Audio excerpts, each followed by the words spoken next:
pessoal da equipe já sabe, acho que eu tô suspeito para falar dessas questões de state, como a gente chama de estate planning, né? Que é esse planejamento mais amplo. Acho que tem a ver com o perfil de como nós estamos desenvolvendo isso, a gente ir além do patrimônio do cliente, né? Tratando de valores, princípios, legados, até porque hoje o patrimônio não é só de bens imediatamente materialmente apreciáveis, né?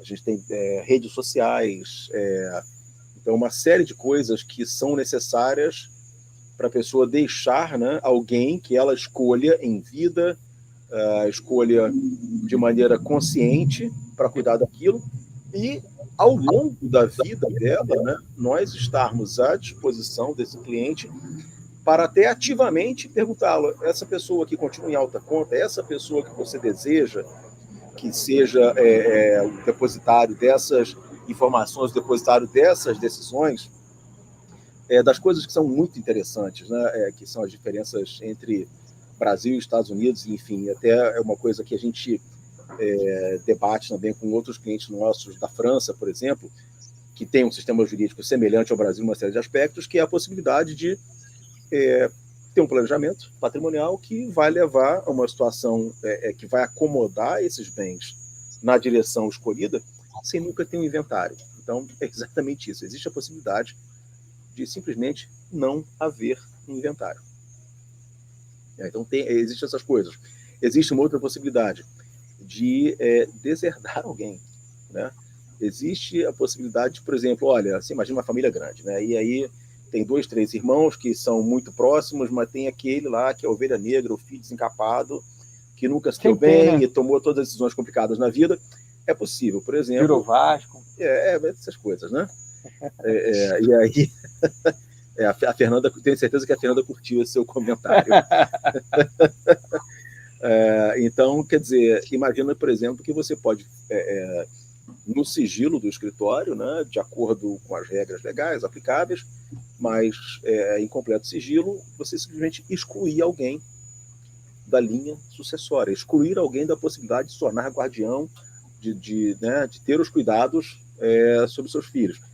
Uma outra coisa muito interessante, já que nós falávamos, né, de filhos na faculdade e sigilo médico, você imagina que muitas pessoas acham que estão protegendo a família simplesmente quando fazem um seguro de vida em favor dos filhos. Muito bom. É muito importante, né? Isso virtualmente não tem nenhuma implicação tributária em valores americanos, quer dizer, você vai ter crianças que podem receber 1 milhão, 2 milhões de dólares. Agora, imagine que se for só um seguro de vida, né? Primeiro, você imagina um adolescente, né, entre 14 e 16 anos de idade, que recebe uma soma dessa, passando por uma situação muito difícil, que é uma perda familiar, recebe uma soma dessas, quer dizer, é um cliente quase que certo das piores decisões possíveis. Tá? E imagina que não tenha havido um trust, não tenha havido planejamento adequado.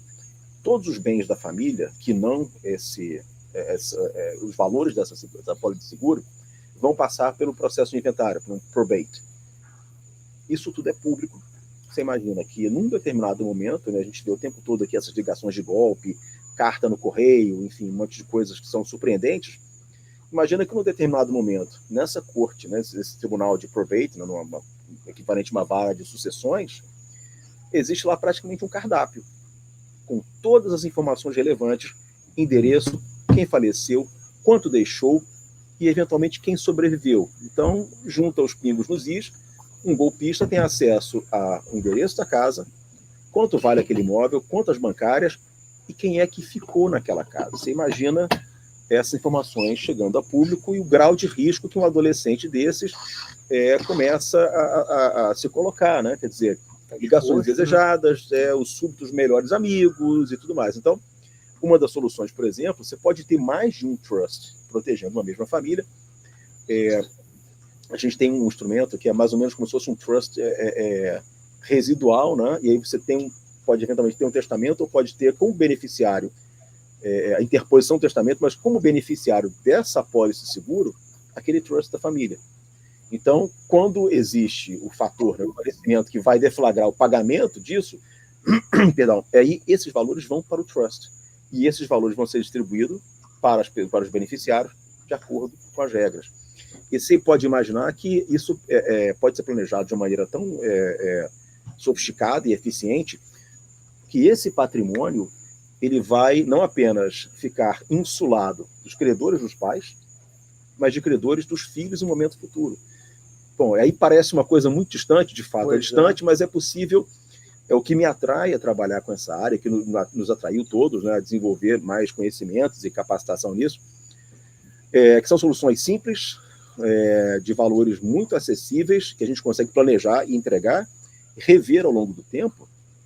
Acho que, por exemplo, você olha para uma criança de 10 anos de idade e fala, olha, aquele imóvel que a família comprou, onde a família mora hoje, sei lá, no Texas, na Flórida, enfim, esse imóvel aqui vai estar sempre ao seu lado, por assim dizer, e inclusive está protegido de uma ação de divórcio que essa criança de 10 anos possa ter no futuro, daqui a 30 anos, daqui a 20 anos.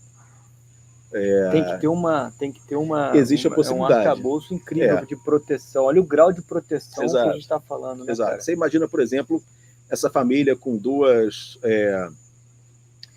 crianças que hoje têm 12, 14 anos de idade e moraram num imóvel, sei lá, em Atlanta, onde houve o nascimento dessas duas crianças, várias memórias, encontros familiares vindo do Brasil, de outros países, visitando, todos aqueles feriados de Natal, datas festivas. Essas crianças crescem, se casam e vão morar em outro lugar. Mas, por uma razão tal e qual, a família não tem interesse em vender aquele imóvel, né? Está alugado para alguém conhecido, talvez. Você imagina que esse aluguel pode reverter em benefício deles virtualmente durante toda a sua vida, e esse imóvel pode estar em nome de um trust, e essas coisas organizadas de tal modo que, se uma dessas crianças, num dado momento, num dado momento, depois de casados, se separam, isso está protegido de uma discussão de divisão de bens num contexto de uma separação.